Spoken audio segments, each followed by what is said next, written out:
What if, long before you, long before pyramids and plows, another civilization quietly built its world on this same earth, and then vanished, leaving only whispers in stone and silence in the soil? You begin with your eyes closed, because that is where all good journeys start. A steady, weightless kind of darkness surrounds you, the kind of dark that feels padded, like velvet curtains hung over every possible distraction. You're breathing slowly, the air cool, your chest rising and falling as though someone else is reminding you to keep going. If you're here to fall asleep, you probably will. Though, to be fair, you probably won't make it through this day. That's fine. History is patient. History doesn't mind being half listened to or replayed tomorrow night. Before we sink into the story, a gentle nudge. If you find comfort here, consider liking and subscribing. It helps this little pocket of calm keep existing. And, if you don't mind, whisper in the comments where you are and what time it is for you right now. Somewhere, someone else is listening in another time zone, drifting into the same ancient dream. Now, let's ease into tonight's journey. Imagine the world before cities, before the maps you know, before even the familiar line of recorded history. You walk across a plain that has no name, and the ground feels firm, but not untouched. Stones lie in circles, suspiciously neat. Water glitters in unnatural pools, almost like someone once shaped it to flow this way. The birds overhead seem ordinary, but the silence between their calls holds something weightier, as if this place remembers. You smell damp earth, thick with moss. It's early morning, though morning is just a human word. And here the sun rises as if for the very first time. You bend down, press your hand against the soil. Warm. Too warm, for no fire nearby. A relic, or just the heat of a planet still young. Historians still debate whether the Earth could have supported civilizations long before ours. Hidden beneath layers of time and geology, swept clean by ice and flood. You step forward, and with each step you notice how easy it would be to imagine others came before you. An unfamiliar stone block juts up from the ground. Its edges softened, but unmistakably carved. It's almost polite, how it waits here, half buried, as though it expected you. You brush the dirt away, and a swirl appears, spiraled in a way that makes no sense for nature. Fact, some of the oldest human-built structures we know, like Göbekli Tepe in modern-day Turkey, are at least 11,000 years old, centuries older than Stonehenge, older than the pyramids. And yet, if something else existed before even that, erosion and shifting continents might have already erased most traces. A bird lands on the block. It tilts its head, looks at you, then flies away, unimpressed. This is a common theme in history. Nature doesn't clap for us. Nearby, a trickle of water escapes from under another stone. You crouch to listen. Sounds like laughter, but it's only the stream. You lean closer, notice the water runs straight, unnaturally straight. Maybe it's nothing. Maybe it's plumbing 10,000 centuries too early. Obscure tidbit. There are myths in India of cities of the gods that drowned beneath the sea, with glowing streets and towers. Scholars argue whether those tales are allegory or dim memories of cultures swallowed by the ocean. The air is still. A breeze stirs the grass. You take a long, slow breath and you keep walking, curious where this road, if it is a road, will lead. The light shifts as you continue, softer now, as though the sky itself is easing you into afternoon. You walk slowly, your steps muffled in tall grass, and you begin to notice shapes ahead, ruins, perhaps, or illusions. Your eyes trick themselves into seeing corners where there are none, doorways where only shadows stand. You pause. Let your fingers trail across another stone, larger, heavier, smoother. It feels deliberate, carved not by accident but by hands, whose hands, though no one can say. Historians still debate whether civilizations before ours could have left behind such traces only to be erased by volcanic ash, rising seas, or that great, slow broom we call time. A warm breeze carries the smell of baked earth, faintly metallic, as though iron sleeps beneath the soil. You imagine an ancient forge, long cooled, its smoke lost to the sky of 1,000,000 years ago. Fact: the Great Sphinx of Giza shows erosion patterns that some geologists argue might be from rainfall. Rain that predates Egypt's desert climate by thousands of years.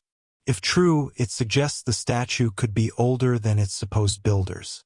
Nothing is certain, of course, but the possibility lingers. Obscure tidbit. In 1909, a newspaper in Arizona claimed explorers found ancient Egyptian-style tunnels beneath the Grand Canyon. Almost certainly a hoax, but people still whisper about it, which proves that our imaginations are as stubborn as sandstone. You step into a clearing. The grass parts easily, and beneath it you see a line of flat stones, a line too neatly to be chance. You walk along them, and it feels like stepping onto someone's forgotten road. The kind of road where people once carried baskets, argued about taxes, whispered gossip, and tripped on the same uneven edge every morning. You smile at the thought. Even 1,000,000 years ago, people were probably annoyed about sidewalks. Birdsong fills the air again, but it fades quickly, as though muffled by distance. You hear your own footsteps louder than anything else. That's how sleep often works. 2. The outside world quiets until the only sound left is you, steady, fading, calm. The sun dips lower. Shadows stretch. You sit down on one of the stones and let your body rest. For a moment, you imagine the ancient people who might have built this place doing the same, sitting, sighing, thinking about dinner. And then you laugh softly at yourself. Maybe they were just arguing about whose turn it was to clean the chamber pot. Some things never change. The horizon glows with a warm blush of evening. The world feels timeless here, almost suspended, as if the land is waiting for you to finally admit that yes, something was here before, and yes, you'll never truly know who they were. But that's fine. Not knowing is its own kind of story. You close your eyes only for a moment, and the ground feels steady beneath you, as though the earth itself is rocking you toward rest. Night arrives quietly, almost embarrassed, like a guest slipping in late to a dinner no one remembers starting. The sky deepens into a blue so rich it seems to hum, and above you, stars bloom one by one, each one a tiny lantern in the endless roof of the world. You lie back on the stone path, feeling its coolness through your clothes, and for a moment you pretend it was made just for this. A bed, centuries in the making, waiting for you to rest. Your eyes follow constellations, or at least the versions of them that exist in this other age. Perhaps Orion isn't a hunter here.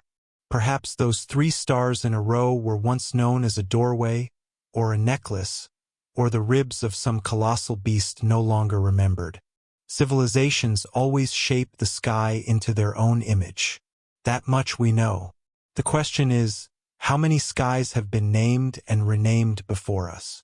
Historians still debate whether fragments of ancient star maps hint at knowledge older than recorded time. Fact: the Antikythera mechanism, found in a Greek shipwreck, dates to around 200 BCE and is often called the world's first computer. Predicted eclipses with eerie precision. And if something so complex could appear and then vanish for centuries, imagine what could have come and gone long before it. Obscure tidbit. In Central America, there are myths of cities made entirely of gold that sank into lakes. Expeditions searched for them, usually in vain. Gold is heavy, of course. It tends not to float, but the stories shimmer anyway, glimmering in collective memory. The air grows cooler. You hear the chirp of something insect-like, though softer, almost like strings being plucked far away. You close your eyes and listen. The rhythm is calming, steady, like a lullaby written by the earth itself. A thought drifts across your mind, half serious. Maybe the first civilization was brilliant at music. Maybe they tuned the planet itself into an orchestra of tones. And then the dry sarcasm sneaks in. If that's true, you wonder why humans now can't even agree on which way the toilet paper roll should face. You breathe slowly, and each exhale seems to melt tension from your body. The night feels eternal, but not heavy. More like a blanket someone left for you to borrow. You let yourself drift into it, not asleep yet, but close enough to taste the edges. The stars watch in silence. Morning returns reluctantly, as if it hit snooze twice. The first light is pale and thin, like watered-down paint brushed across the horizon. You stretch, slow and lazy, your joints cracking like old wood. The stone beneath you still remembers the night's chill, but the air carries the promise of warmth. You rise, brushing grass from your clothes, and begin to wander again. The road beneath your feet feels more certain now, as though it's trying to reveal itself. The stones lead toward what looks suspiciously like the foundations of buildings. Low walls, broken outlines of rooms, places where once there might have been laughter, quarrels, the unmistakable smell of cooking fires. Fact: in the Indus Valley, nearly 5,000 years ago, people built cities with plumbing systems more advanced than some medieval towns. Straight streets, drainage, even standardized bricks.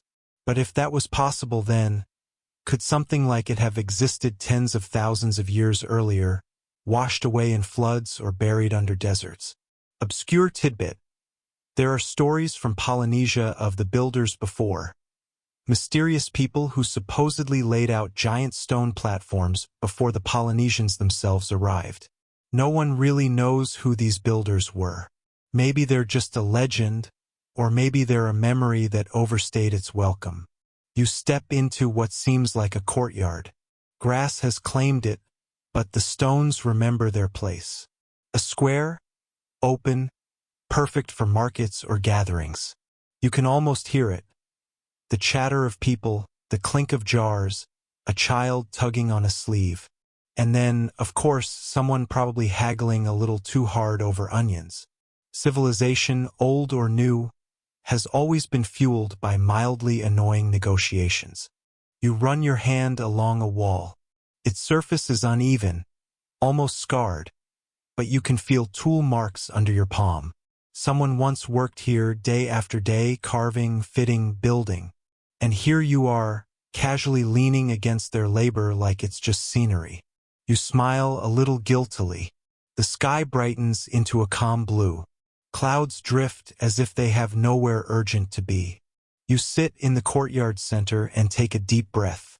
The air tastes of grass and stone dust, with a faint mineral tang, like water hidden nearby.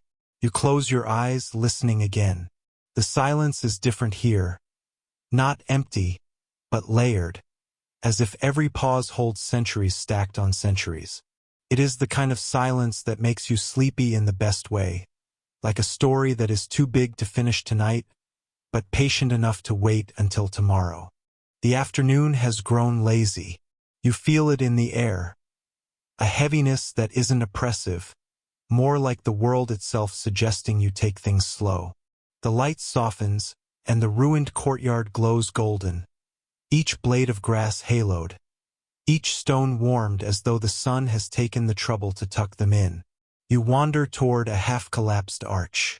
The way the blocks lean on one another, you wonder how they've managed to stay upright all this time.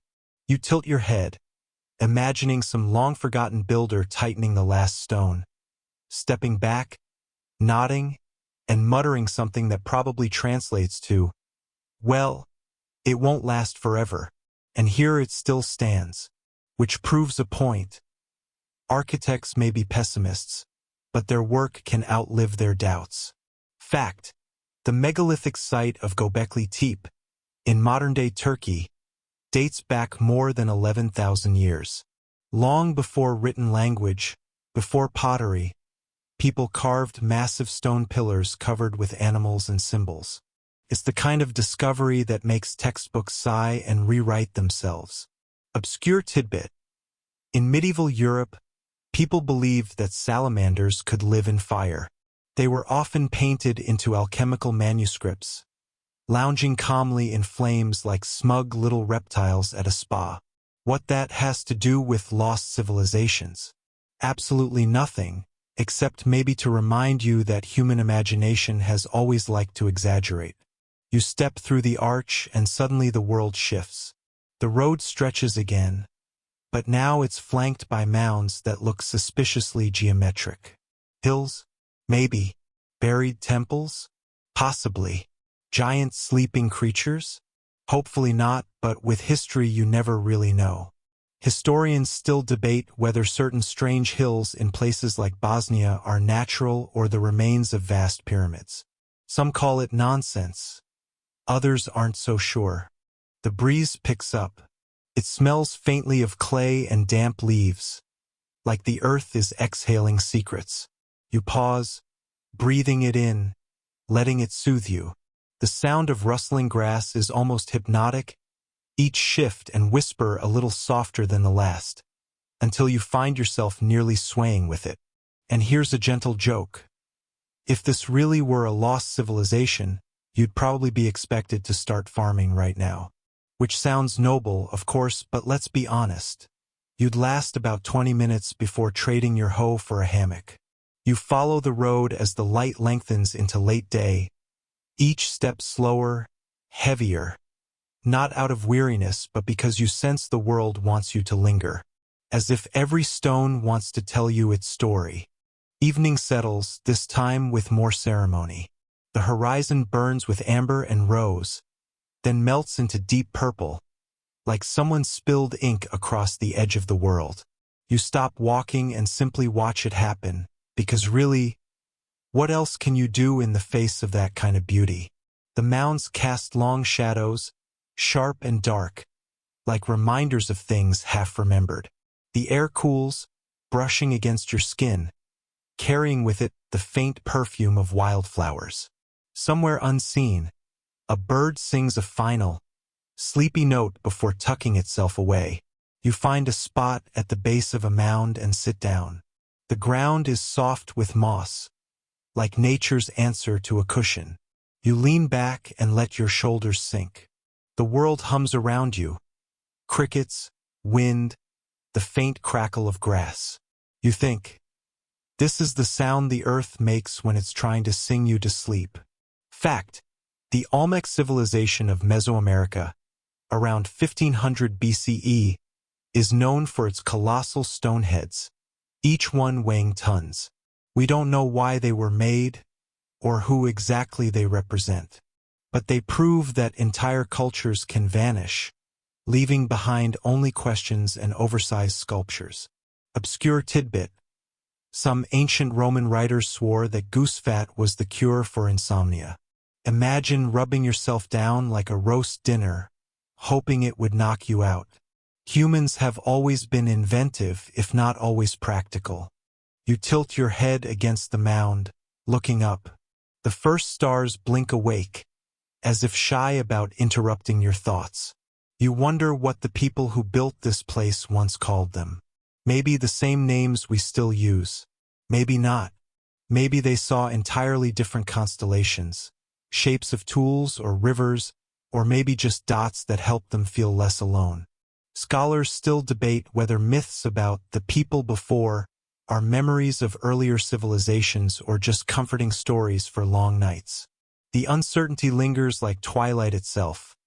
Not dark, not light, just suspended. And here comes a small sarcastic thought. If this ancient civilization did exist, it's slightly rude of them not to leave behind a clear instruction manual. Something like, "Dear future humans, here's what we figured out.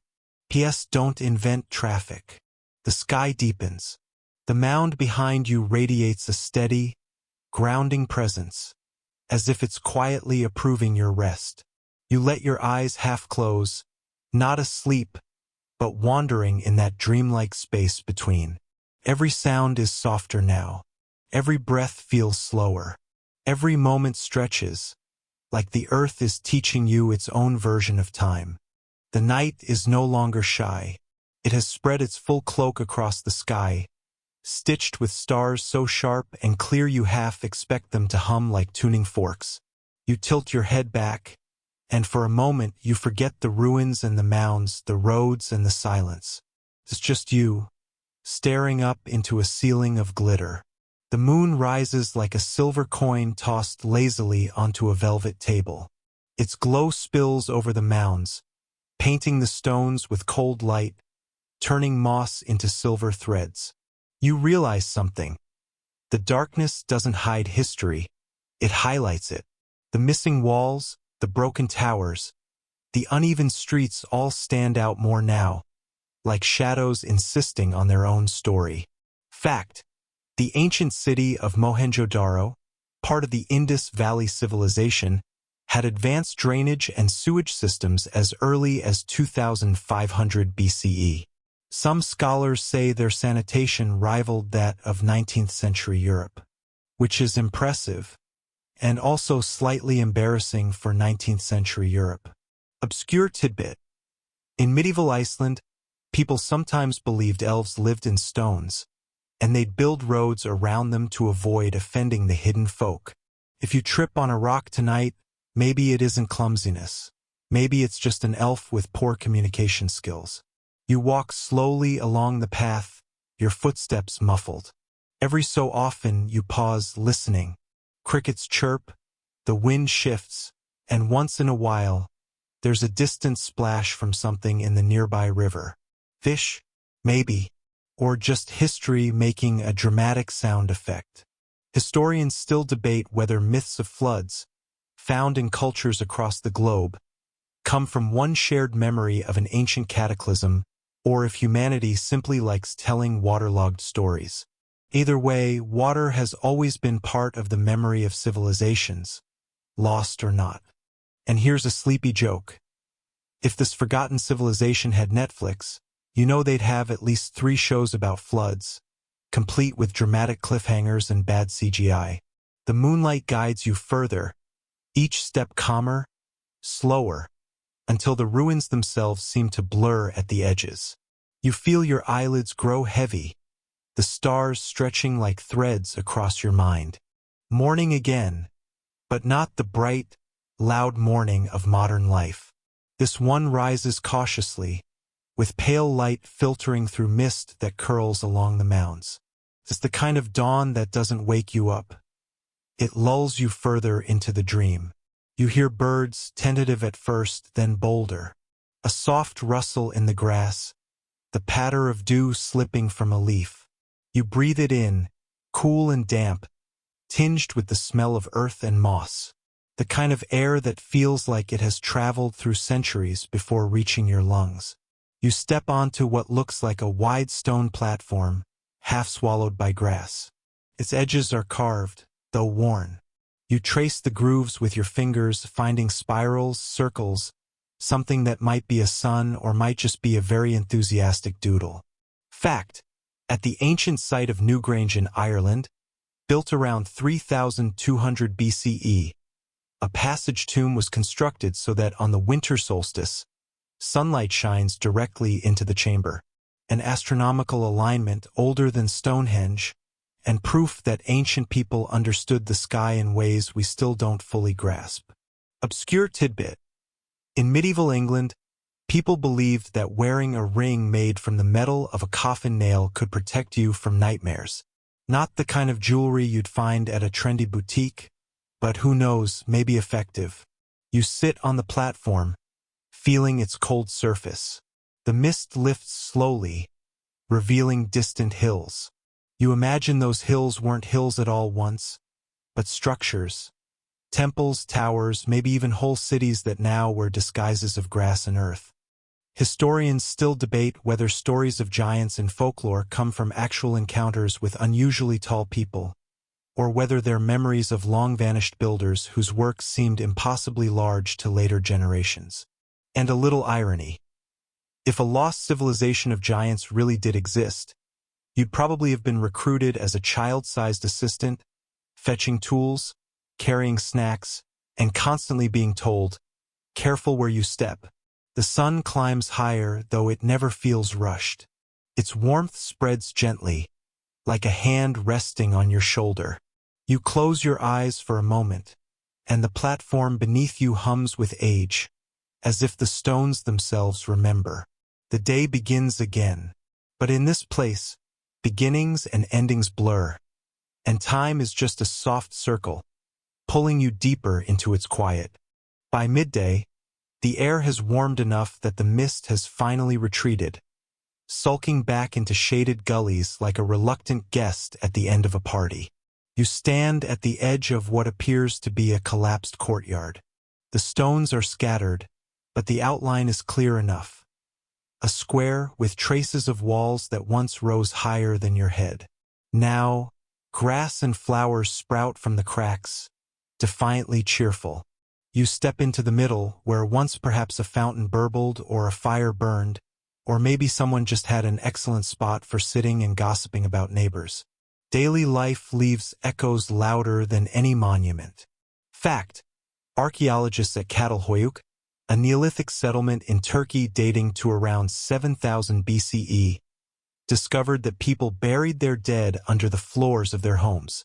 Families literally lived above generations, as though memory were part of the foundation itself.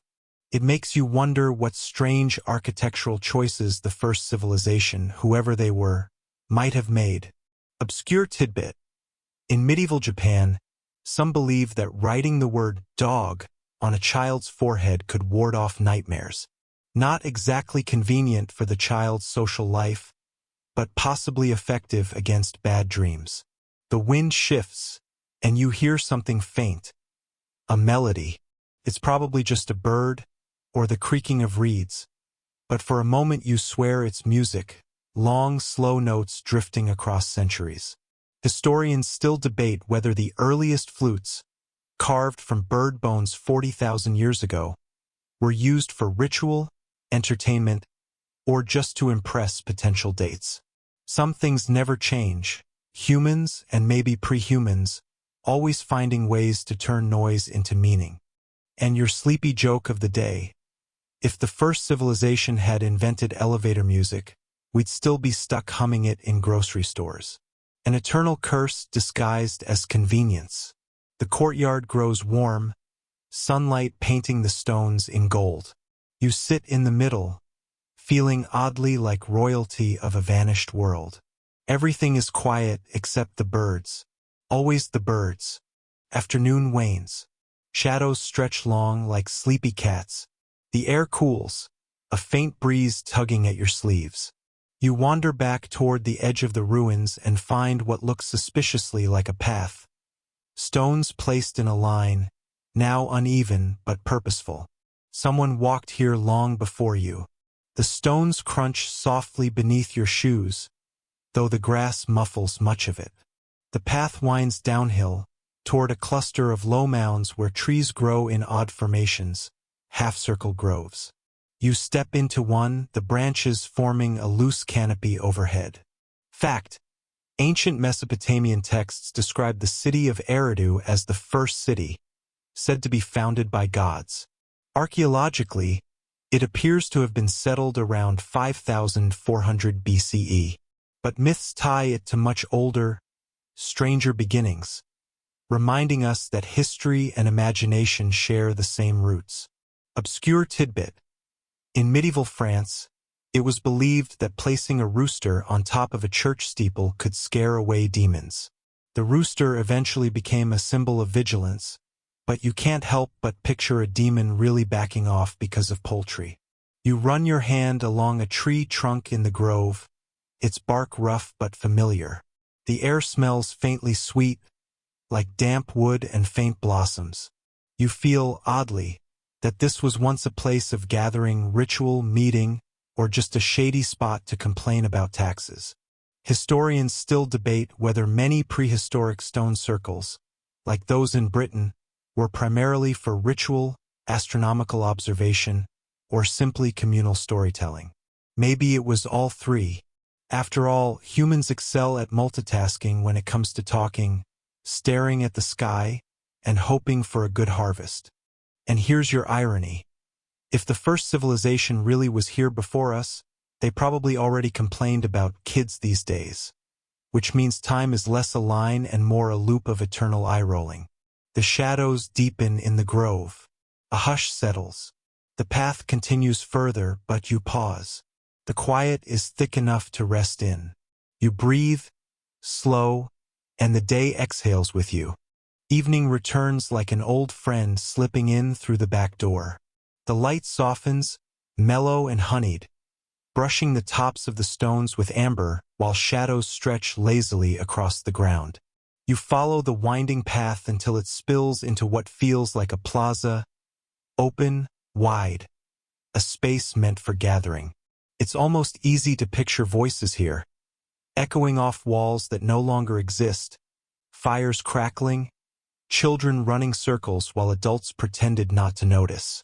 The plaza is quiet now, except for the faint hiss of the breeze tugging through grass. You find a chunk of carved stone, squat and square, that might once have been a bench or a base for something grand. You sit on it, feeling its cool weight beneath you, as though the stone itself has stories pressing upward into your skin. Fact: the Olmec civilization of Mesoamerica, which flourished around 1200 BCE, is famous for its colossal stone heads. Some of these weigh up to 40 tons and were transported over miles. Historians still debate exactly how such feats of engineering were achieved without wheels or beasts of burden. Obscure tidbit: in medieval Scandinavia, people sometimes believed cats could steal your breath while you slept, which, to be fair, is just what cats do when they sit on your chest at 3 a.m. A timeless tradition. You look across the plaza and imagine it lit by torches. Flickering firelight, shadows dancing across stone, people moving in and out of focus like figures in a dream. Maybe this was a marketplace, maybe a ceremonial ground, or maybe just a really large medieval version of that one spot where everyone hangs out. Historians still debate whether gatherings in prehistoric plazas were strictly ritual or also included casual trade and food sharing. It's likely both, because humans rarely separate business, spirituality, and snacks. And here's your soft joke. If the first civilization had had snack carts, somebody would have been overcharging for honey cakes, and people would still be complaining about it in cave graffiti. The plaza fades gently into shadow. Night seeps in again, and the stars begin stitching themselves back into the fabric of the sky. Night has fully arrived, but it's not an aggressive darkness. Soft, cool, and steady. The stars are clearer now, crisp and countless, spilling across the sky like a forgotten treasure chest cracked open. You wander to the far edge of the plaza, where the ground slopes upward toward a mound topped with flat stones. You climb slowly, your steps cushioned by grass. At the top, the view stretches wide. The ruins, the fields, the faint gleam of a river catching moonlight. It all lies spread below like a story written in shadows and silver ink. You lie back on one of the stones, staring up at the sky. The stone is cold, but not unkind. It feels almost like lying on the back of something ancient, steady, eternal. Fact: the Sumerians, one of the earliest known civilizations in Mesopotamia, developed the first written language around 3100 BCE. Cuneiform was pressed into clay tablets with reed styluses. Imagine the patience required. Meanwhile, here you are, thinking a phone's loading time is unbearable. Obscure tidbit: in medieval Europe, some people believed that wearing a donkey's hide could cure insomnia. Comfortable? No. Effective? Doubtful. Fashionable? Absolutely not. The stars shimmer, and you trace imaginary lines between them. Constellations. Some you recognize, some you invent on the spot. You imagine a time when people looked at the same sky, the same stars, and told stories that vanished before they could be written down. Historians still debate whether certain ancient star maps suggest knowledge of constellations far older than we expect. Echoes, maybe, of sky-watching civilizations lost to time. And a sleepy smile of irony. If that lost civilization did map the stars perfectly, we'd probably still ignore their wisdom and stubbornly ask, "But what's my horoscope today?" The night deepens. The air cools. The stars blur softly at the edges of your vision. And lying on the stone, you feel as if time itself is a blanket tucking you in. You wake, though it feels like you never truly slept, beneath a sky that has turned pale and silvery, the kind of dawn that doesn't announce itself but simply slides into the world like someone arriving late to a quiet gathering. The plaza below still holds its hush, but the outlines of the ruins emerge with sharper detail. You stand, stretch, and feel the stiffness of stone in your spine. The grass is damp beneath your shoes, jeweled with dew. You walk back down toward the lower levels, tracing with your eyes the faint markings on fallen stones. Spirals, waves, a pattern that could be decorative or functional, or neither. Fact: the Indus Valley civilization, which thrived around 2500 BCE, had remarkably sophisticated urban planning, straight streets, drainage systems, even what may have been early forms of standardized weights. Yet we still can't read their script. It's a reminder that literacy isn't permanent. It's fragile. Obscure tidbit. In ancient China, some believed that writing on turtle shells allowed messages to reach the spirit world. Today, we do the same with emails, except the spirits never reply, only our bosses. As you trail your fingers along a half-buried wall, you wonder, was this decoration, or was it code? Maybe the spirals weren't art but language. Maybe you're walking past what is essentially a library, the entire collection unreadable without the long-lost decoder ring. Historians still debate whether the earliest symbols carved in caves were proto-writing systems or just board doodles.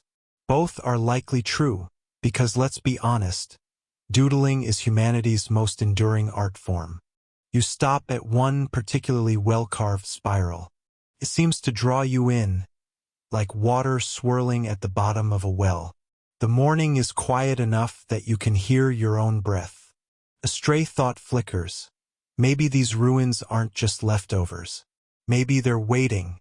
Cheeky thought of the day. If you lean in too close, don't blame me if you wake up inside someone's ancient geometry homework. Later, with the sun now pushing its way higher, you follow a narrow path leading beyond the plaza. It winds between overgrown stones and small trees, until suddenly, there it is, a wide terrace overlooking the river. The terrace feels designed for pause. You lean against a low wall, its stones neatly stacked even now, and gaze out over the river's slow current. The water glimmers, patient, timeless, as though it knows it has outlasted empires and will outlast you too. Fact: the Nile River was central to ancient Egyptian civilization, not just as a water source but as a calendar. Its flooding patterns dictated planting seasons. Without the Nile, Egypt as we know it wouldn't have existed. Obscure tidbit. In ancient Rome, some people believed lettuce had calming, sleep-inducing powers, which is oddly poetic, to drift into dreams thanks to a bowl of salad. The river bends lazily through the land, and you wonder whether the people who once stood here also leaned on this wall, also wondered about floods and fish and futures. You can almost hear them. Someone laughing, someone bartering, someone saying the ancient equivalent of, "Don't fall in." Historians still debate whether certain riverside settlements were temporary, seasonal camps, or permanent towns. But when you look at the stones beneath your hand, they feel too deliberate, too patient to be temporary. Another soft grin creeps in. If this was a riverside marketplace, you know somebody was definitely yelling about overpriced fish. Some things never change. The terrace is peaceful, though. A perfect balance of stone and water, ruin and flow. The kind of place that doesn't ask for answers, only that you stand still and let time pass around you. You follow the river's edge, your footsteps softened by grass that has grown long and lazy, bending toward the water as if trying to drink. The air is heavy with the scent of damp stone and faint wildflowers, those stubborn survivors that sprout where no gardener ever planned. The ruins thin out here, giving way to fields that feel like they've been waiting centuries for you to notice them. Fact, the Sumerians, often called the world's first civilization, invented the concept of the city as we know it, complete with temples, laws, and written records. But they also loved beer so much they recorded recipes on clay tablets. So yes, civilization began with laws. And happy hour. Obscure tidbit. In medieval Europe, people sometimes slept in 2 shifts, one before midnight, one after. That in-between wakeful period was often spent praying, chatting with neighbors, or sneaking into the pantry. Imagine that. Insomnia rebranded as cultural tradition. You pause on a grassy ridge, where the river makes a wide bend. Across the water, a cluster of stones rises like the remnants of a forgotten pier. Birds perch there, tilting their heads at you, as if guarding a memory too fragile for language. Historians still debate whether riverside stoneworks were purely practical docks, defenses, or whether they carried ceremonial weight. Standing here, you suspect it was both. Humans are rarely content with just utility. They like to carve meaning into every stone, even a boat dock. A breeze lifts across your face, cool and damp. You close your eyes, and for a moment you could almost believe you've slipped back thousands of years, standing in the middle of a conversation between earth and water. And then you remember you still have modern problems like bills and emails waiting. But not now. For now, you're busy pretending you're part of a river that doesn't care about deadlines. The path dips into a grove where tall trees cluster tightly, their trunks worn smooth with age. Sunlight filters through in patches, casting the ground in patterns of gold and shadow. You walk slowly, your shoes crunching over dry leaves. It feels like stepping into a cathedral where the ceiling was designed by branches instead of architects. Fact: ancient Mesopotamian myths described the world as a vast disk of land surrounded by a cosmic ocean. In their imagination, the edges of the earth weren't cliffs but waves. Which makes sense. When you live in a desert, the ocean must seem like the strangest place imaginable. Obscure tidbit. Some Viking warriors believed that mushrooms, yes, those mushrooms, could give them visions or battle frenzy. Scholars aren't entirely sure if this is true or exaggerated later by chroniclers, but it's a reminder. History has always been part science, part rumor. Here in the grove, you notice something strange. Carved into one of the larger stones is not a spiral this time, but what looks like a star. The edges are worn, the center hollowed, but it's clearly deliberate. You touch it, and the stone feels warmer than the air, as if it had been holding onto the sun for you. Historians still debate whether such star carvings were early astronomical markers or simply decorative motifs. After all, when you live without streetlights, the night sky doesn't need explaining. It explains itself in vast, overwhelming silence. You tilt your head back, seeing the filtered patches of sky through the canopy. It's easy to imagine an ancient person doing the same, whispering a question into the branches. Where do we go when we die? Or maybe, more urgently, will it rain tomorrow? A squirrel darts across the path.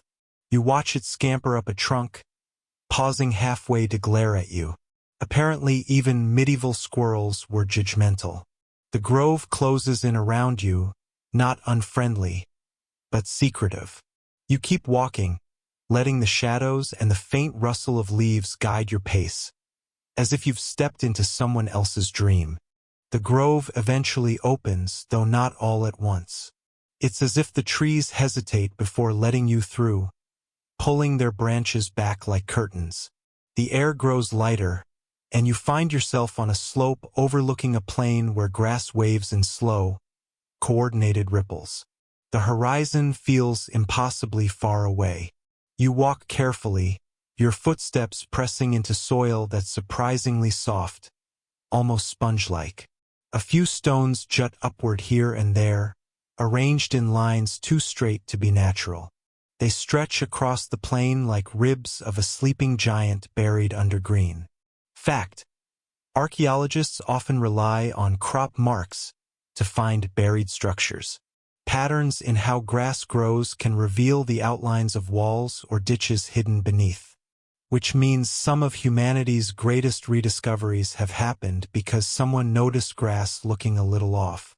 Obscure tidbit: in ancient China, people sometimes used divination bones heated until they cracked, then interpreted the lines as messages from the ancestors. You imagine trying that today with a leftover chicken wing. The results would probably be less cosmic and more, yes, you should order less takeout. The slope carries you closer to the stone lines. Birds swoop overhead, drawing spirals in the sky. When you reach the first line, you run your hand along the weathered surface. The carvings are faint, but they're there, loops and crosshatches like half-finished geometry. Historians still debate whether such patterns marked borders, sacred pathways, or simply practical measurements. And honestly, no one likes admitting when an ancient people might just have been doodling. You keep walking. The stones form a path leading deeper into the plain, like breadcrumbs left not for survival but for curiosity. The wind follows you, tugging at your sleeves, encouraging you not to stop just yet. The plain eventually dips into a hollow, and there, half sunken into the earth, rests what looks like the bones of a building. Its walls lean, its roof long gone, but its doorway still gapes wide, framed by stone blocks so heavy you wonder how anyone ever moved them. Fact: the Egyptians were not the only ones to build massive stone monuments. In South America, the Tiwanaku civilization carved and transported enormous stones weighing dozens of tons, without wheels. How exactly they did it is still a point of heated scholarly arm wrestling. Obscure tidbit: in medieval Europe, there were sometimes toilet towers built over rivers, where waste would drop straight into the water below. Effective, yes, but it didn't exactly improve the fishing. You step closer to the doorway. The stones are mottled with moss, and tiny ferns sprout from the cracks. Inside, shadows gather like old secrets. You pause at the threshold, listening. The hollow is quiet, but not silent. Somewhere in the distance, water drips in an endless rhythm, like a clock that forgot to stop ticking. Historians still debate whether such ruins were ceremonial or residential, or perhaps both. Sacredness and daily life often blended together in older cultures, because when you're that close to nature, even dinner can feel like a ritual. You duck inside. The air is cooler, almost metallic. Your footsteps echo against the floor, stirring up dust that probably hasn't moved in centuries. On the wall, faint shapes emerge. Not words, but spirals again, larger this time, nearly human height. You trail your fingers over them, and the dust clings like a thin veil. Spirals, stars, and lines. Someone once cared enough to repeat them endlessly. Whatever they were meant to last. And just for a second, standing there with moss beneath your feet and spirals at your fingertips, you feel like a guest in someone else's story, one that began long before you and may outlast you too. You linger inside the stone hollow a little longer, letting your eyes adjust to the dim light. The spirals stretch upward until they vanish into the darker reaches of the wall. You tilt your head back, half expecting the ceiling to give way to stars. Instead, you find only shadow. The air is thick, but not unpleasant. Earthy, like an old cellar or a library that no one has dusted since the 1800s. Your footsteps echo gently, reminding you that you are not entirely alone. You look down and notice faint grooves in the stone floor. They form paths worn into the ground by feet that walked here centuries, maybe millennia, before yours. Fact: Roman roads were so well built that some are still in use today. Imagine a construction project surviving not only weather but empires, wars, and the occasional sheep stampede. That's quality work. Obscure tidbit: in medieval times, some towns believed roosters could sense spirits of the dead, which is why roosters were painted on weather vanes. You glance back at the doorway, half wondering if a rooster might be useful here. Historians still debate whether grooves like the ones you see were made deliberately, perhaps as channels for water, or simply from the long, slow wearing down of footsteps. Either way, they speak of movement, of lives intersecting in a place that once mattered. You move deeper into the hollow, following the grooves. They lead you to a chamber where a circular stone slab rests in the center of the floor. It looks too deliberate to be an accident. Moss glows faintly along its edges, catching what little light seeps in. You place your hand on it, and the surface feels warm. Not warm like fire, but like a stone that's been storing the sun's touch for too long.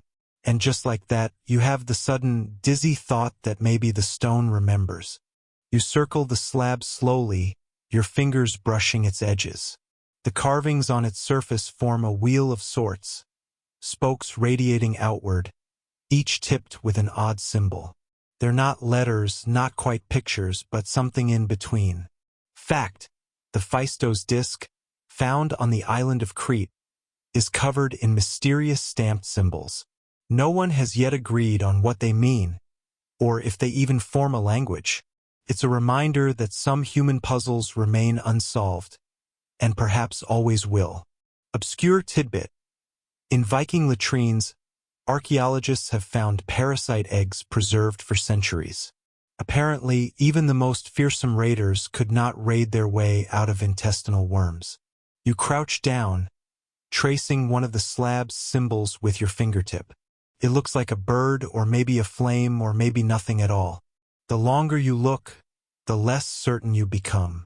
Spirals again, of course, looping around some of the symbols as if to frame them. Whoever carved these liked their spirals. Historians still debate whether spiral carvings represented the sun, the moon, water, or simply the eternal flow of time. Which, if you think about it, covers basically every option. The chamber feels heavier now, as if the air itself presses closer. You listen to the faint dripping again, the way it echoes off the walls. It's almost like a metronome, steady, patient, waiting for you to decide what comes next. You lean back against the stone wall. Moss cushions your shoulder blades. The thought creeps in. Maybe this place isn't just abandoned. Maybe it's in a kind of pause, waiting for footsteps, waiting for voices. Maybe the slab is less of a mystery and more of a clock that just hasn't been wound in ages. And as the shadows curl around you, you realize you've already stayed longer than you planned. The slab feels like it could keep you here forever, if you let it. The city emerges from the fog like an idea half remembered. You see rooftops made of glassy stone, soft reflections of a sun that doesn't quite exist anymore. Everything here hums faintly, like the sound of sleep itself dreaming. You walk past wide streets paved in patterns too intricate to follow. They almost look like veins of some great creature, carrying light instead of blood. The buildings lean inward as if eavesdropping on one another, whispering the latest cosmic gossip. The humans finally remembered us. It's quiet except for the low sigh of the wind, which drifts through archways shaped like open mouths. A mural catches your eye, painted with something like crushed pearl and smoke. It shows a civilization standing before a mirror, seeing not themselves but the sea. Some say the city was once called Lemuria.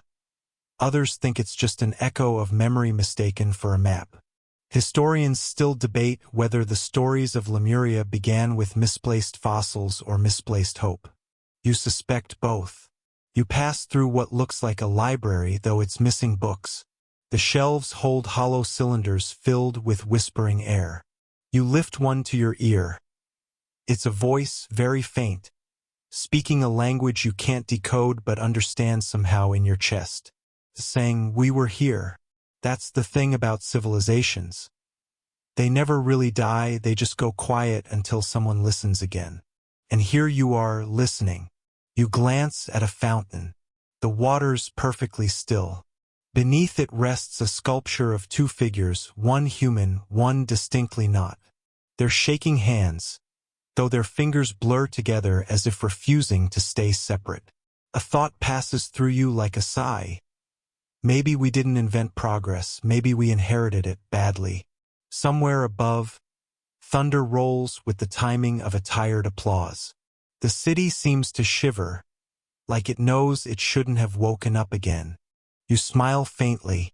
"Too late," you whisper. "We already see you." The lights fade as you walk toward a set of steps descending underground, feeling like a trespasser in someone else's unfinished dream. The air thickens as you descend, torches flickering with a strange blue flame that gives no warmth. The tunnel walls are carved with spirals, not words, because apparently even before humans, someone decided writing should look like dizziness. Your footsteps echo softly, bouncing off the stone in uneven rhythm. You start to notice that the echoes don't always come back right away. Sometimes they hesitate, as if deciding whether to answer. And then you hear it. A soft vibration through the soles of your feet. The hum you felt above ground is louder here, pulsing in slow, ancient tempo. You place your hand against the wall, it feels alive.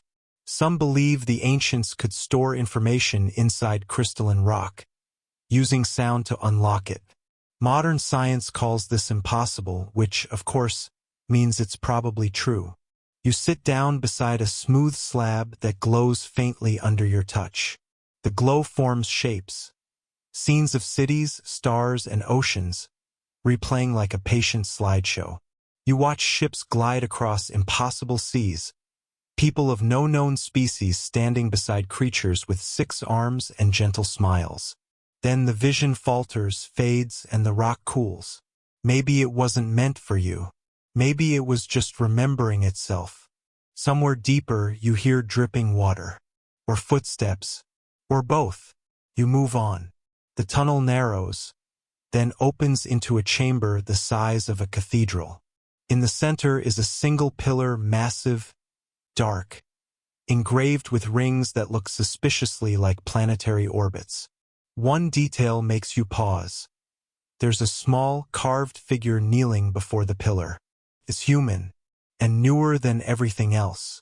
Someone, maybe centuries ago, found this place and felt compelled to add themselves to the story. You can't decide whether that's arrogance or awe. Probably both. You touch the carving's shoulder. The stone feels almost warm, as if holding the last heartbeat of its sculptor. You laugh quietly to yourself. We just can't help joining things we don't understand. The ceiling above glitters faintly, not with stars, but with embedded crystals catching the torchlight. It's as if the night sky came underground to listen, too. As you close your eyes, you feel the hum steady again, like the earth itself is exhaling. And you let it, because some truths aren't meant to be solved, only shared softly between dreamers who remember to look down as much as they look up. You take a deep breath, tracing the spiral on the wall once more before turning toward the next passage, where something faintly golden waits beyond the dark. The path coils upward like a dream you've already half forgotten. The air grows warmer again, carrying a mineral tang that reminds you of rainwater collected in old brass. The walls sparkle faintly, as if dusted with powdered stars, and soon you realize those sparkles aren't stones at all. They're carvings. Every inch of the corridor is filled with what looks like script, millions of tiny lines etched into the surface. Not a single language, but a chaos of them. Cuneiform beside Sanskrit, hieroglyphs beside something that looks like binary. It's as though time itself has tried to write its autobiography and got distracted halfway through. You run your hand along one wall, tracing the grooves. The touch sends a vibration up your arm. A whisper of voices, dozens, hundreds, layered over each other. Some laugh, some argue. One sneezes loudly enough to break the spell. You chuckle softly. Even ancient ghosts have allergies, apparently. A scholarly fact slips in quietly, like a librarian entering the room. Throughout history, sacred texts were sometimes carved into walls, meant to preserve knowledge against fire, flood, or forgetfulness. Yet, these carvings seem to predate even writing itself. Historians still debate whether such proto-languages ever truly existed, or if our ancestors simply drew pretty spirals and hoped for the best. Further ahead, you find what looks like a giant slab, flat, waist-high, and smooth as glass. It hums faintly when you approach. The carvings pulse like embers, then align themselves into images. People standing around the same slab, their hands touching it as yours does now. You realize this is no tomb, no memorial. It's a server, a memory stone, storing the impressions of a civilization that refused to vanish completely. They might have known their end was coming and decided, in a rare stroke of optimism, to leave their consciousnesses here. You can't help but smile at that. Ancient beings uploading themselves into a rock. Maybe they were the first to believe in cloud storage, only their cloud happened to be geological. The hum deepens and a pattern appears, a spiral made of smaller spirals, like galaxies folding in on themselves. For a heartbeat, it looks familiar. The swirl of milk in your morning coffee, the curl of a seashell, the fingerprint of the planet itself. You take your hand away, and the light fades. A soft breeze brushes your face, although there's no visible wind. It feels like a sigh of relief. The carvings dim back into stone, and you hear, faintly, the echo of words not meant for you but given anyway. We built memory to outlast mercy. You nod, unsure why, but it feels polite to do so. Then, with a quiet stretch and another deep breath, you keep moving. The tunnel opens again, this time revealing stairs spiraling upward toward a dull orange glow. You emerge into what seems at first like a cathedral, but not one built for worship. The ceiling stretches impossibly high, its arches formed by what look like enormous fossilized wings. Each rib and vein glitters faintly under the strange, molten light spilling from fissures in the stone. You stand in the middle of it all, surrounded by what might be skeletons of creatures too elegant to have ever existed. Some are serpentine, others bird-like. A few resemble the framework of great ships suspended in the air. And there it is, the major fact for tonight. Fossils of truly ancient species have been found hundreds of feet above sea level, embedded in mountains. Proof that what was once the ocean is now sky. But these fossils? They curve in ways no fish ever swam. A low vibration rises through the floor, not threatening, just steady, like the slow exhale of the planet. You place your palm against one pillar. It's warm. The fossils vibrate too, humming in quiet sympathy. Somewhere high above, a droplet falls. Then another. It echoes like time itself dripping. You tilt your head, watching the light shimmer against the ancient forms. It's easy to imagine these beings weren't animals at all, but machines grown from coral and bone. The distinction between nature and technology has always been fuzzier than we like to admit. A curious detail surfaces in your mind. An obscure tidbit from an old text about skyfish, creatures said to live in the thin air between worlds. Sailors claim to see them writhing through clouds during storms, translucent as jellyfish. Historians still debate whether these accounts were early weather phenomena or simply creative excuses for seasickness. The ground trembles gently, and for a moment you swear one of the fossil wings shifts. Not a crumble or collapse, more like a twitch, a stretch, as though remembering what movement once felt like. You laugh under your breath. Don't worry, you tell the room. You've had enough excitement for a few millennia. Your voice echoes softly, bouncing between the bones like a lullaby. Then, somewhere behind you, a beam of orange light slices through the air, thin but brilliant. It hits one of the fossils, and for just a second, the creature glows. Veins of fire run through its body, illuminating its hollow eyes. It looks almost alive. Then the light fades, and everything returns to stillness. You stand there, caught between awe and drowsy wonder, feeling small but comforted. Whatever lived here before didn't vanish. It transformed. Maybe into memory, maybe into myth. And as you start walking again, a thought flickers. If the world keeps its fossils of bone and shell, maybe it keeps fossils of thought too. Layers upon layers of imagination, pressed into the crust of time. You glance once more at the fossil sky before you descend the next slope, the air cooling, your heartbeat slow and steady. Somewhere far below, something like a heartbeat answers. You wake again to the sound of dripping water. The air is cooler now, almost kind. You're in a cavern so large it feels like standing inside the chest of some ancient god. The walls glimmer faintly, not with gold, but with mica, tiny crystals catching the light like soft constellations. You move carefully, each step echoing into infinity, and wonder if anyone ever walked here before you. Spoiler, someone did. Many someones. Etched along the walls are patterns, spirals, grids, and strange humanoid shapes with elongated arms and wide, circular eyes. You can't tell if they're meant to be people or memories of people. One has a crown made of stars. Another holds what looks suspiciously like a tablet, except this one is made of obsidian and not a single app in sight. Here, the major historical fact drifts into view like dust motes in light. Beneath the sands of Turkey lies Göbekli Tepe, built around 9,600 BC, millennia before writing, agriculture, or wheels. Its stones weigh tons. Its carvings tell stories of beasts and spirits.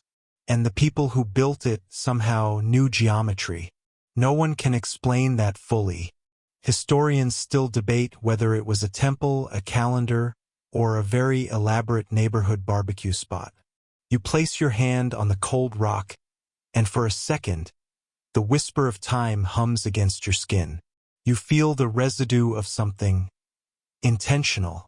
Civilization isn't just technology, it's a shared imagination, and someone long before us already dreamt in shapes we still recognize. The weird cultural tidbit? Archaeologists found ancient tools near these stones, but they were made of bone, not metal. And yet those bones were shaped so precisely they fit into stone grooves like keys. Either they were geniuses or they had patience on a supernatural scale. Imagine carving IKEA furniture out of bone. No returns policy, though. Your breath fogs faintly. The air smells of minerals and time. You feel smaller now, as if each heartbeat is syncing with something older and slower. And then, faintly, you hear it. A hum, rhythmic and resonant, coming from the stone itself. Of course, that could be the wind or your imagination. But deep inside, something ancient smiles. You sit, you breathe, you listen. Somewhere, far above, the night continues, unaware that under the earth you've brushed fingers with something impossible. You think, if these were the first, what stories did they tell before sleep? And what dreams did they leave behind for us to find? When you open your eyes again, dawn spills into the desert. The cavern is gone, or maybe it folded itself back into time. You're standing among dunes now, their edges catching the early light like pale fire. The sand crunches underfoot, smooth as flour, ancient as memory. Something metallic glints ahead. You walk closer. It's not modern, no steel, no polish, but bronze. Huge bronze gears half buried in the sand, their teeth filled with dust. Somewhere in the world, a scholar in linen robes once stared at the Antikythera mechanism, the world's first known analog computer, dated to 2,000 years ago. But what you're looking at, feels older. The size of a mill wheel, built not for timekeeping but maybe for stars. Or the tides. Or something else we no longer understand. The obscurity. Some carvings show patterns identical to ones found in Egypt, Sumeria, and the Indus Valley. Yet these are separated by thousands of miles and years. It's as if one civilization whispered to another across time. And the weird tidbit? A 15th century Arab scholar once claimed that machines of the ancients still slept beneath the dunes of Arabia, sealed after a great flood. Scholars called it legend. You're not so sure anymore. You crouch, brushing the sand away from one of the bronze spokes. The touch sends a faint vibration through your fingertips, almost like a pulse. Maybe it's nothing. Or maybe, for a second, time recognizes you. There's a kind of loneliness here, the loneliness of forgotten brilliance. Imagine inventing something that tracks the heavens, and no one remembers your name. Overhead, vultures circle lazily. The wind picks up. You taste salt, maybe from the sea that once covered this place. Historians still debate whether early civilizations truly vanished or simply moved on. Maybe they didn't fall, they adapted. Or maybe they looked at the horizon one day, sighed, and decided, we've done enough for this planet. You laugh softly. The desert doesn't answer. In the distance, the mirage of a city shimmers. Domes, columns, towers, but it flickers out before you blink. Heat or memory? Hard to tell these days. You kneel and whisper to the sand, if you're still out there, we're listening. And the dunes, vast and indifferent, whisper back with the sound of shifting time. The world smells of salt again. You're standing on a shoreline that hums quietly under the weight of dawn. The sea stretches to infinity, calm, too calm, as if it's hiding something. You breathe in the ocean wind, heavy with mystery and faint electricity. The horizon seems to ripple, and you could swear the line between water and sky is moving. You wade in slowly.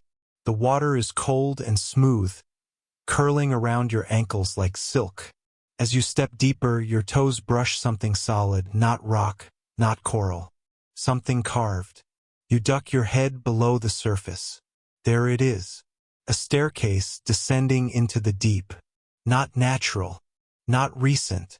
And yet here it stands. Massive stone blocks cut with precision, worn smooth by thousands of years of tide and time. Fish drift lazily through what once might have been windows. The seafloor is littered with pillars that tilt like tired sentinels. This, they whisper, could be the Yonaguni Monument off the coast of Japan. Discovered in 1986. Scientists still argue whether it's man-made or the work of nature's impeccable geometry.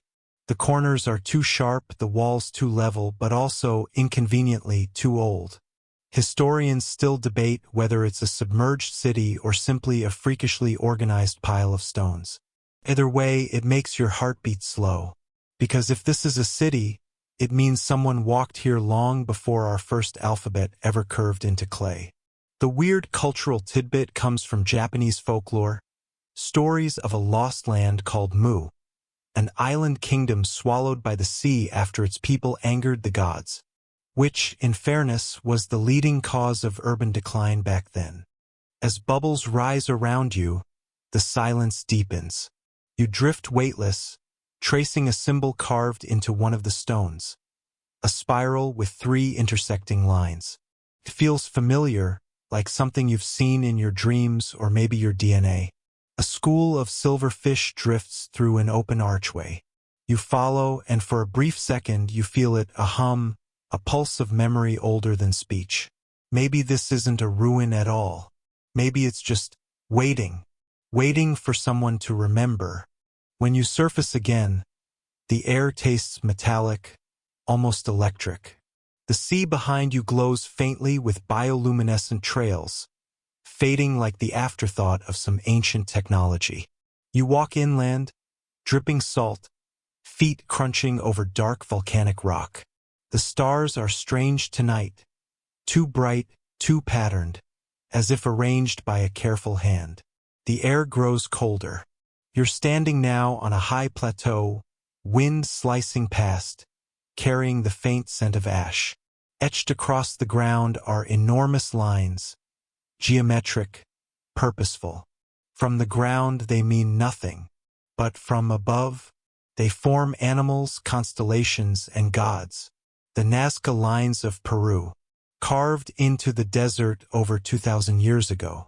Somehow, without airplanes, satellites, or even hills tall enough to see from above, ancient people created kilometer-long depictions of monkeys, birds, and humanoid figures that can only truly be seen from the sky.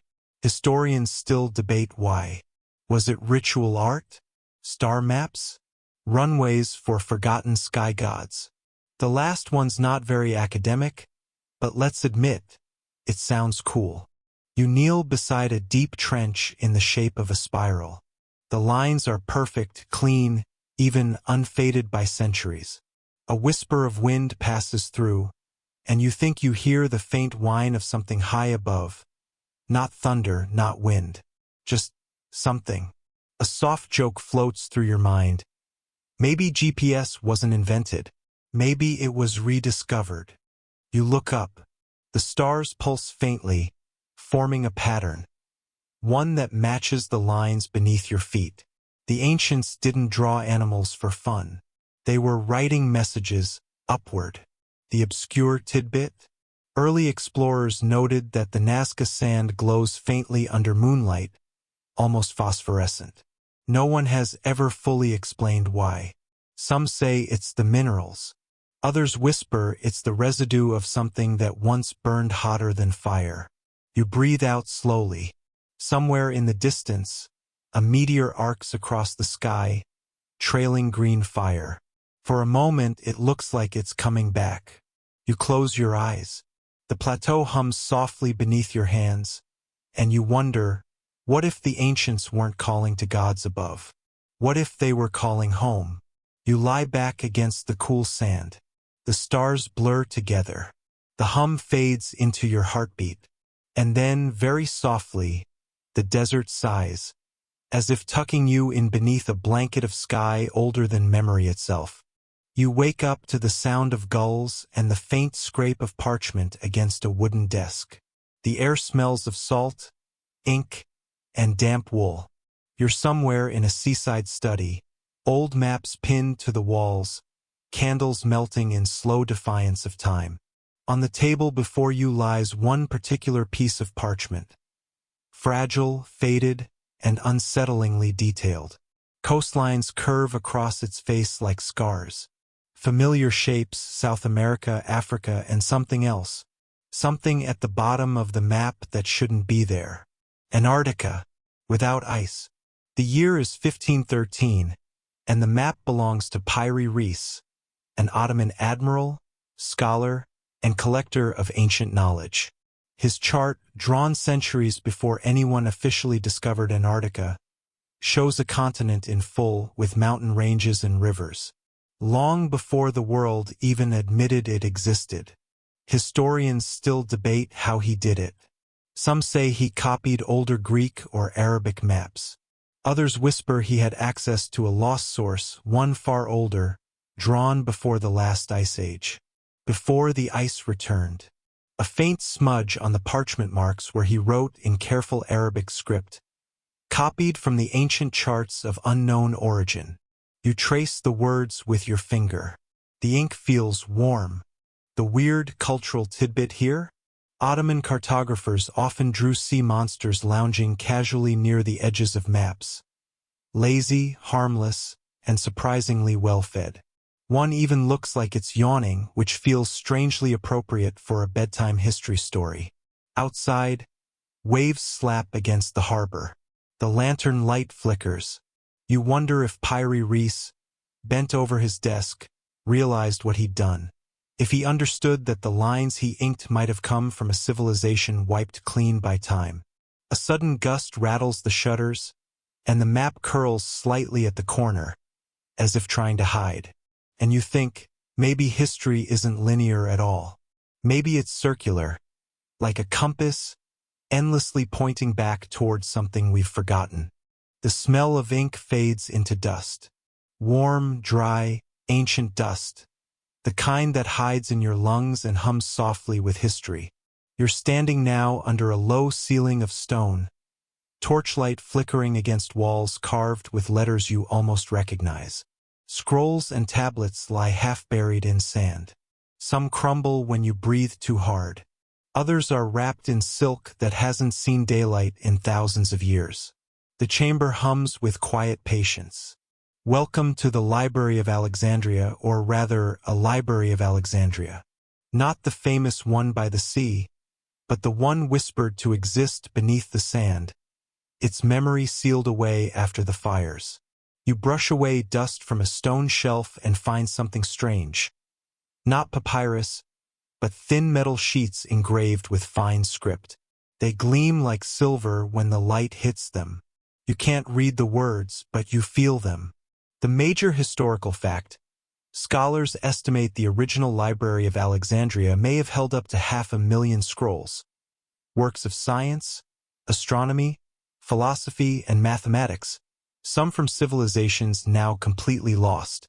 The obscure tidbit: ancient librarians used honey to repair torn scrolls, a sticky fix that also attracted ants.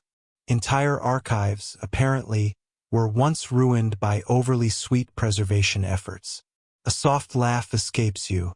It's oddly comforting, imagining scholars frantically waving away ants from the shoulders of forgotten geniuses. But down here, the air feels older.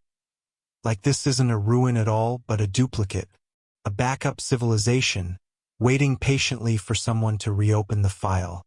Historians still debate whether such a hidden archive ever existed, whether Alexandria's wisdom was truly lost or simply relocated. You step deeper into the passage, torchlight dancing over walls of sand-colored gold. A mural appears, a depiction of a city not built yet, shining with towers that twist into the clouds. You realize with a slow chill that this mural isn't about the past. It's a warning about the next time. The wind sighs faintly through a hidden vent. You close the last scroll, set it gently on the shelf, and whisper into the quiet. See you again. When we remember. The walls hum softly in response, like an ancient server waking up after a very long sleep. You wake to a sound like breathing, slow, tidal, ancient. The light around you wobbles softly, green and blue and gold. You're underwater, somehow still breathing. The seafloor stretches out below like an abandoned empire, its edges softened by centuries of silence. Columns lean sideways in coral coats. Statues stare upward, their faces half erased by barnacles. The water here feels thick with memory, like soup, but sacred. This is Dwarka, the so-called city of Krishna, off the coast of India. Discovered by divers near Gujarat, it's a sprawling series of ruins, walls, streets, and foundations buried under the Arabian Sea. According to Indian myth, it was built by the god Krishna himself, then swallowed whole by the ocean when he left the world. The major historical fact: archaeologists found stone structures under the waves that date back nearly 9,000 years, possibly older than the Egyptian pyramids. You drift past them, fingers brushing over a carved dolphin, a lion, a lotus. Weirdly, a carved ladder sits upright against nothing, as if waiting for someone to climb into the currents. Your torchlight reveals an inscription, circular, like a spiral. It doesn't say anything you can read, but you get the sense it's more a sound than a word. Something that hums faintly, matching your pulse. Historians still debate whether Dvarka was truly a city or just an underwater illusion, a collection of rock formations mistaken for architecture. But as your hand glides along a carved step, perfectly even, you have doubts about their doubts. You notice a fish swimming through what might once have been a doorway. Inside, faint beams of sunlight pierce through holes in the roof, illuminating a mosaic of stars, or maybe a map of something even bigger. The weird cultural tidbit. Some old fishermen near the coast still whisper that when the sea is calm, they can hear faint bells ringing beneath the waves. Temple bells, calling home the drowned faithful. You close your eyes, and for just a moment you hear them too. Soft, low, and heartbreakingly familiar. Like a bedtime lullaby from a civilization that never stopped waiting to be remembered. When you open your eyes again, you're high above the sea. So high that clouds brush against your knees. The air is thin, clear, and ancient. A wide plateau stretches beneath your feet, etched with straight lines that go on for miles. You're standing in Nazca in what we now call Peru, staring at the great desert canvas of the gods. Below you, figures take shape. A monkey, a spider, a hummingbird, drawn on the ground in perfect proportion, visible only from the sky. The wind whistles around your ears, soft as breath through a flute. The major historical fact: the Nazca lines, carved between 500 BCE and 500 CE, stretch across nearly 80 kilometers of desert, made by removing dark stones to reveal lighter sand beneath. No one knows why they're here or how the ancient Nazca people visualized them without flight. Historians still debate whether the lines were ritual paths, astronomical markers, or messages to sky gods. But as you look closer, you realize the geometry is too consistent, too knowing. You feel a faint vibration under your boots, like the desert itself humming. For a wild, impossible second, the lines seem to glow faintly, connecting, rearranging, forming something that looks like circuitry. The weird cultural tidbit. Local legends claim that during solstice nights, lights appear above the lines, glowing orbs that drift silently, as if inspecting their own handiwork. You sit down on the warm stone, tracing the outline of the hummingbird with your fingertip. The air feels alive, vibrating with patience. Maybe this isn't art, you think. Maybe it's a message left by one civilization for another, a breadcrumb trail for whoever came next. Below you, heat shimmers. Far off, the shadow of a condor drifts lazily over the earth, following the same ancient flight path it always has. You smile faintly.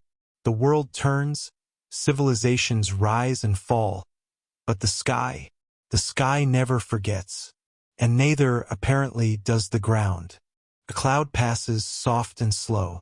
The hummingbird vanishes beneath it, but you can still feel it, etched deep below the surface, waiting, like everything else in history, to be rediscovered.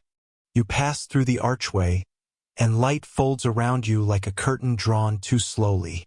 The world beyond feels both indoors and outdoors at once. A circular chamber with no visible walls, only horizons. At its center hangs a golden sphere, not quite a sun, but something trying very hard to impersonate one. Its light feels warm but hollow, like a smile you don't fully believe. The floor beneath you ripples as you step. What looks like stone is actually polished glass, and below it, hundreds of smaller suns float, each one pulsing faintly, each one reflecting fragments of other worlds. You look down and see oceans that rise sideways, mountains shaped like spirals, and a city built entirely of staircases. You murmur to yourself, well, this explains global warming, and immediately regret the joke. It echoes too far, bouncing endlessly until it returns as a sigh. A quiet voice follows it. Not human, not hostile, merely tired.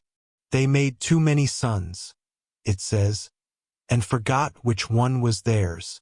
It takes you a while to notice the statues along the edge of the chamber.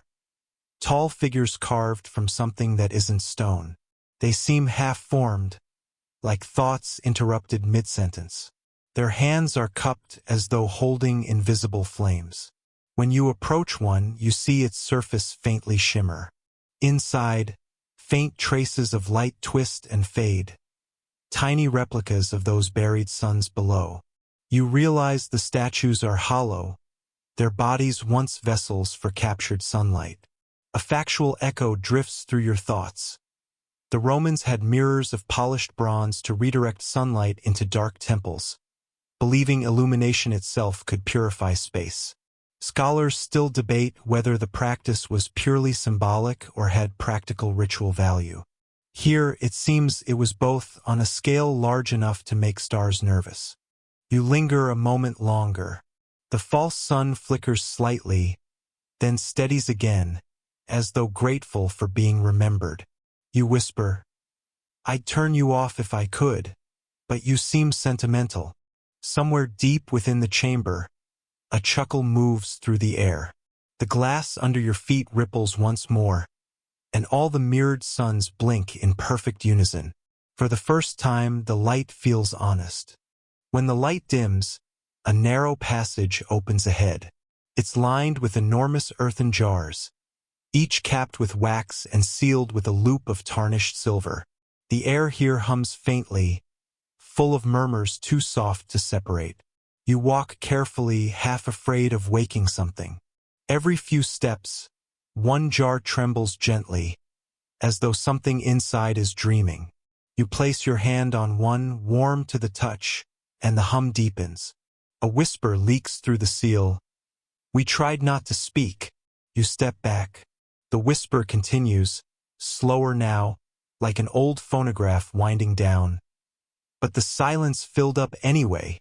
A subtle irony blooms in your chest.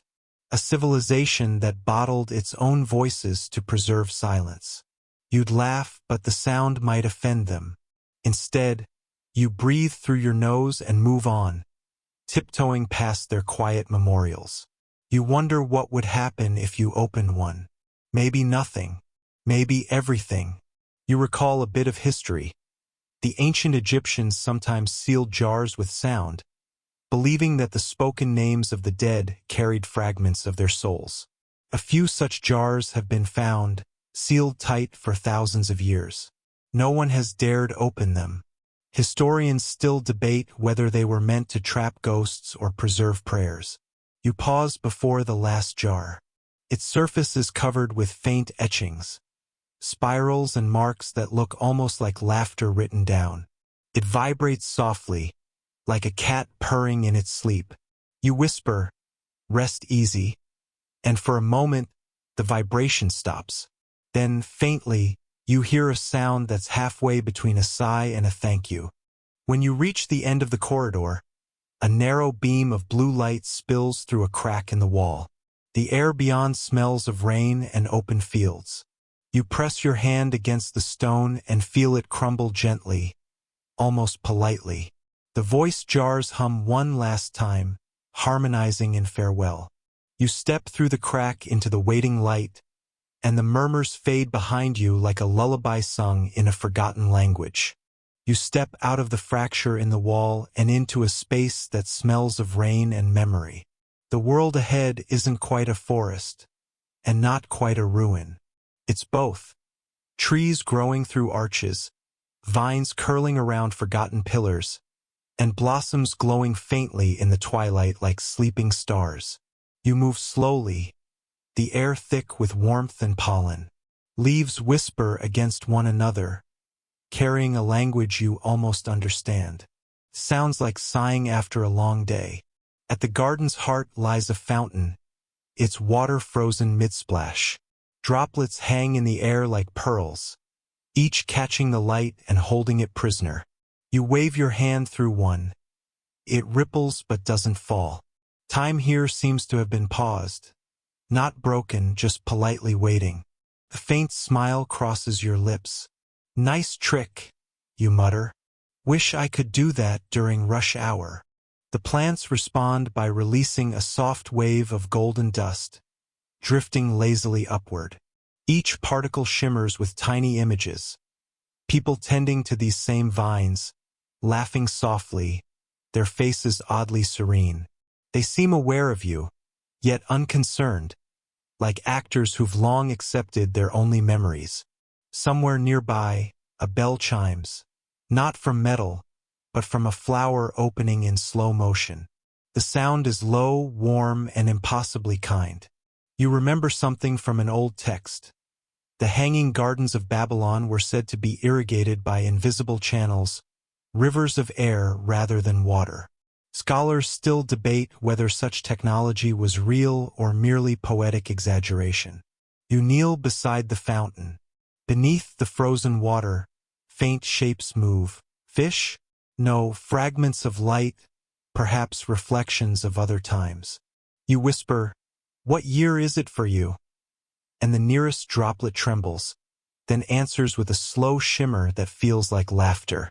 It occurs to you that time isn't missing here. It's simply resting.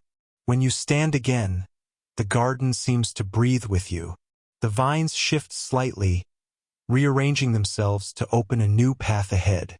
You follow it quietly, feeling a sleepy gratitude settle over you. The world around you doesn't age, it remembers.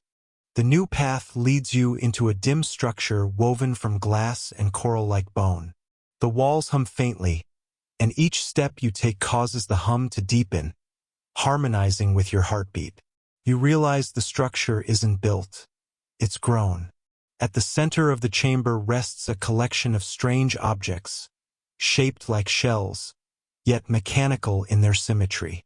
Tiny filaments pulse along their surfaces, carrying light like veins of fireflies. You pick one up. It hums softly in your palm, warm and alive. You hold it to your ear out of instinct. A soft, melodic tone fills your head. A voice. Maybe? It says, "Welcome back, listener." You blink. That's friendly. You whisper, because what else do you say to a talking seashell? The object continues in that same calm tone. You left us waiting. It has been 370,000 rotations since your last inquiry. You laugh quietly. Sorry, I overslept. A faint vibration runs through the floor, like amused applause. You walk among the other machines. Each emits its own rhythm. One clicks, another hums. Another releases faint bursts of light that dance along the walls. Together, they sound like a heartbeat composed by someone who understood both biology and music. Fact drifts through your mind like a feather. In the ruins of Pumapunku in Bolivia, some stones are carved so precisely that even modern tools would struggle to reproduce them. Some believe they were part of machines, not of metal but of harmonized stone. Historians still debate how such engineering was achieved, or if it hints at something much older than known civilizations. The thought blends perfectly here, surrounded by these organic contraptions. They seem ancient yet strangely benevolent, like guardians that hum you to sleep rather than warn you away. One of them releases a small puff of mist that smells faintly of mint and ozone. You inhale deeply. It's refreshing in a way that feels almost emotional. Then, in the center of the room, you notice a pedestal with an indentation shaped exactly like your hand. You hesitate. "This always goes well in movies," you mumble dryly. Still, curiosity wins. You place your palm down. The hum deepens. The machines brighten. And in your mind, a phrase unfolds. Not in words, but in feeling. You are not the first. You are the next. The meaning settles in slowly, softly. These weren't remnants of the first civilization. They were caretakers, preserving knowledge until another species came along, curious enough to listen. And tonight, apparently, that's you. The lights dim again, pulsing like a lullaby. You feel a heavy calm press into your chest. The air seems to whisper, "Rest, historian. We'll keep watch." and for once you believe it. You wake, or rather, drift, into a quieter space. Gone is the hum of living machines. Gone is the lush warmth of the frozen garden. Now, there's only sand, endless and pale, stretching into horizons that shimmer like breathing glass. You walk carefully, and each step sinks soundlessly, as though the sand itself is reluctant to disturb your thoughts. Far away, something half-buried glints beneath the surface. You approach. The wind tugs softly at your clothes, whispering old lullabies from no human tongue. The object is a disc, bronze perhaps, or some other alloy that resists both logic and rust. It's covered in spiral patterns that seem to move as you watch, drawing your gaze inward like a dream swallowing its own beginning. As you brush away the last of the sand, faint lights awaken within the grooves, pulsing with the rhythm of slow, deliberate breathing. You can almost hear it sigh. A faint voice, not audible, but felt, murmurs, "You've come far enough."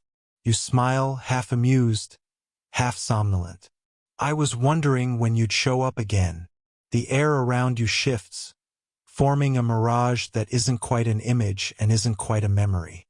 Shapes emerge, figures with tall, fluid forms, neither fully human nor entirely alien. They move gracefully, their limbs glowing with bioluminescent lines, as though constellations had learned how to walk. They kneel by the same disk you hold now, placing their hands on it with reverence.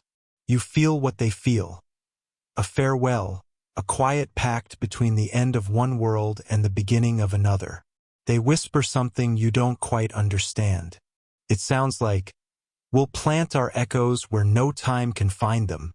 You take a deep breath. The sand smells faintly metallic now, like rain over ironstone. A historical fact drifts lazily through your sleepy mind. In 1979, archaeologists uncovered the discoidal stone of Sacsayhuaman in Peru, carved in perfect concentric spirals. No one has agreed on its purpose. Some say it was symbolic, others impossibly an ancient data map. Historians still debate whether such designs were spiritual, astronomical, or something more. You tilt the disc, and for a moment, the entire desert mirrors it. Rings within rings, dunes rippling outward like sound waves. You realize you're standing in the center of a frequency frozen in sand. A message, perhaps. A song you were never meant to hear in full. But it's okay. You're tired now. You've wandered through time, through civilizations that forgot themselves. You can feel the end of this long night approaching. Somewhere above you, the stars blink. Not in random chaos, but in patterns. Like code, like a promise. You sit, the sand folding gently beneath you, and whisper, "If you were the first, thank you for keeping the light on." And for a moment the wind laughs. A low, affectionate sound, the kind a parent makes when tucking in a child. You close your eyes. The disc stops pulsing. The sand stills. The world breathes out. The story doesn't end so much as exhale. You find yourself back at the edge of everything. Neither past nor present, awake nor asleep. Just suspended. The ground beneath you feels soft, like the fabric of an old quilt. The air is dim gold, the color of dawn seen through closed eyelids. You lie there for a while, letting the last traces of history dissolve around you. Somewhere, a voice hums, a melody older than language, older than civilization. It sounds like water slipping over stones, or wind through reeds, or the faint rustle of someone turning a page very slowly. You realize it's the earth itself, not the planet, but the memory of everything that's ever walked upon it. You are part of that memory now. In the distance, you see faint silhouettes. Vikings stirring coals, monks tracing letters by candlelight, forgotten engineers tuning soft machines that glow beneath the waves. Every lost civilization, every first that wasn't really first, folds quietly into the next, like nesting dolls of time. You remember something from long ago, a fragment of your journey. You are not the first. You are the next. Finally makes sense. Perhaps the earth never truly erases. It simply rewrites. The desert you sat in becomes a meadow, then a forest, then a city under clouds of glass. You watch as millennia bloom and fade like dandelions caught in reverse wind. And then, gently, even the world begins to dim. The air grows thicker, slower. Your thoughts stretch and blur into soft shapes. Half dream, half memory. You smile because it's the same ending every story deserves. Quiet, unhurried, beautifully unfinished. If anyone ever asks what came before humans, you'll know the answer now. It wasn't gods or monsters. It was caretakers, builders, dreamers who left the night light on for us. You feel sleep pressing in like silk sheets, cool and kind. The hum returns, softer this time, like a heartbeat from the floor of the world. And as your breathing slows, the last whisper of the old civilizations fades into your ear. Rest now. We remember you, too. The stars blink once more. The story folds itself shut. And the earth, patient, eternal, hums you gently to sleep.